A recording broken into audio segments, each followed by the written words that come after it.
Shalom dan selamat pagi Bapak Ibu Saudara-saudari yang kekasih di dalam Yesus Kristus. Kita bersyukur untuk hari baru yang dikaruniakan bagi kita pada pagi hari ini, Minggu 31 Agustus 2025. Untuk memulai segala aktivitas kita, mari kita siapkan diri kita untuk membaca dan merenungkan firman Tuhan dari Mazmur 58 ayat 1 sampai 12. Sebelum membaca dan merenungkan firman Tuhan, mari mohon tuntunan Roh Kudus di dalam doa. Kita berdoa. Sukacita yang sungguh kami rasakan di pagi yang indah ini, karena kasih Tuhan sungguh nyata dianugerahkan bagi kami semua. Mengawali seluruh rangkaian kegiatan aktivitas kami di hari ini, kami akan membaca dan mendengarkan firman-Mu. Kiranya ya Tuhan, Engkau menolong kami, agar kami dapat memahaminya dan melakukannya.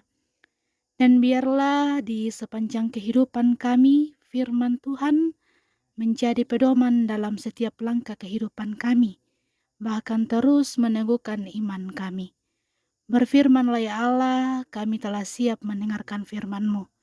Di dalam nama Tuhan Yesus kami berdoa. Amin. Mazmur 58 ayatnya yang pertama sampai 12. Perikop pembacaan kita terhadap pembesar yang lalim. Firman Tuhan, sungguhkah kamu memberi keputusan yang adil, hai para penguasa? Apakah kamu hakimi anak-anak manusia dengan jujur? Malah sesuai dengan niatmu kamu melakukan kejahatan, tanganmu menjalankan kekerasan di bumi. Sejak lahir orang-orang fasik telah menyimpang. Sejak dari kandungan pendusta-pendusta telah sesat. Bisa mereka serupa bisa ular, mereka seperti ular tedung tuli yang menutup telinganya, yang tidak mendengarkan suara tukang-tukang serapa atau suara pembaca mantra yang pandai. Ya Allah, hancurkanlah gigi mereka dalam mulutnya, patahkanlah gigi-gigi singa-singa muda ya Tuhan. Biarlah mereka hilang seperti air yang mengalir lenyap. Biarlah mereka menjadi layu seperti rumput di jalan. Biarlah mereka seperti siput yang menjadi lendir, seperti guguran perempuan yang tidak melihat matahari. Seperti periuk-periukmu merasakan api semak duri, telah dilandanya baik yang hidup segar maupun yang hangus. Orang benar itu akan bersukacita, sebab ia memandang pembalasan. Ia akan membasuh kakinya dalam darah orang fasik. Dan orang akan berkata, sesungguhnya ada pahala bagi orang benar. Sesungguhnya ada Allah yang memberi keadilan di bumi. Amin. Saudara-saudara yang sama-sama dikasihi Tuhan, bagian pembacaan kita pada saat ini diberi satu tema, keadilan Tuhan. Mazmur 58 ayat 1 sampai 12 merupakan salah satu miktam dari Daud. Walaupun tidak ada penjelasan pasti tentang apa itu miktam, namun miktam sering dipahami sebagai sesuatu yang sangat berharga, melebihi emas. Jika demikian, dapat dikatakan bahwa apa yang mau disampaikan oleh pemazmur pada bagian ini adalah sesuatu yang dianggap sangat berharga. Pemazmur sangat tegas menyoroti ketidakadilan yang justru dilakukan oleh para penegak keadilan. Sungguh sangat menyedihkan. Sebelum Daud dikejar-kejar oleh Saul, rupanya sudah ada upaya untuk menyingkirkannya. Hal ini dilakukan oleh orang-orang yang iri hati terhadapnya. Orang-orang ini bersepakat membuat tuduhan palsu terhadap Daud. Para penegak keadilan juga turut dalam persepakatan ini. Akibatnya, Daud harus menanggung putusan pengadilan yang mengatakan ia bersalah, namun, namun sebenarnya ia sama sekali tidak melakukan apa yang dituduhkan kepadanya, tuduhan pengkhianatan. Hal inilah yang membuat Daud merasa sangat kecewa. Daud melihat hal ini pertama-tama bukan karena ketidakadilan itu merupakan sesuatu yang jahat, melainkan sesuatu yang dengan terang-terangan melawan keadilan Tuhan, dan hal ini justru terjadi dalam perkumpulan orang-orang yang dikenal sebagai umat pilihan Tuhan. Ibu bapak saudara yang sama-sama dikasihi Tuhan, menjadi pertanyaan untuk kita renungkan bersama.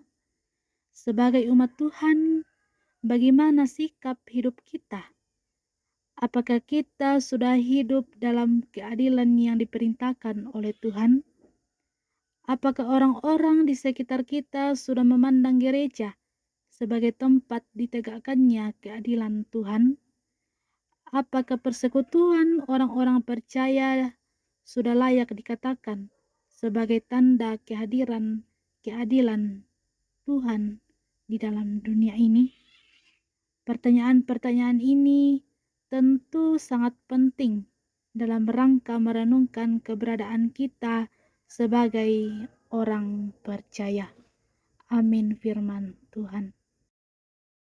Mari berdoa. Kami bersyukur kepadamu ya Tuhan untuk kasih setiamu yang terus memelihara kami hingga saat ini. Kami boleh menikmati kasih-Mu dengan berbagai berkat yang Tuhan nyatakan bagi kami semua. Karena itu, biarlah dengan semangat iman, kami pun akan menjalani hari ini dengan tetap berpegang teguh pada firman Tuhan, bahwa kami akan hidup dalam keadilan-Mu, terus melakukan apa yang Tuhan perintahkan, sehingga dalam menjalani kehidupan kami, dalam berelasi dengan sesama kami terus jalani sesuai dan seturut dengan kehendak-Mu untuk kemuliaan nama-Mu. Ya Allah ya Tuhan kami, dengan penuh harap kami datang kepadamu, memohon Tuhan terus karuniakan kami kesehatan, agar sepanjang hari ini kami boleh menyelesaikan semua yang menjadi tanggung jawab kami. Berdoa bagi mereka yang sedang bergumul karena kelemahan tubuh, biarlah mereka terus menikmati lawatan kasih Tuhan, sehingga dalam setiap pergumulan itu, mereka berpengharapan sepenuhnya kepada Tuhan. Mereka terus mengimani bahwa Tuhan tidak pernah meninggalkan mereka dalam berbagai pergumulan yang dialami. Ya Tuhan, berkati kami semua dimanapun kami berada, dalam setiap tugas dan tanggung jawab kami masing-masing. Biarlah tuntunan Roh Kudus-Mu yang memampukan kami, sehingga boleh kami kerjakan dengan baik sesuai dan seturut dengan kehendak-Mu. Ini kami yang datang kepadamu, sambut dan sempurnakan doa kami. Di dalam dan melalui anak-Mu Yesus Kristus, itulah Tuhan dan Juru Selamat kami yang hidup, kami berdoa. Amin. Demikian renungan di pagi ini. Shalom, selamat hari Minggu. Tuhan Yesus memberkati kita semua.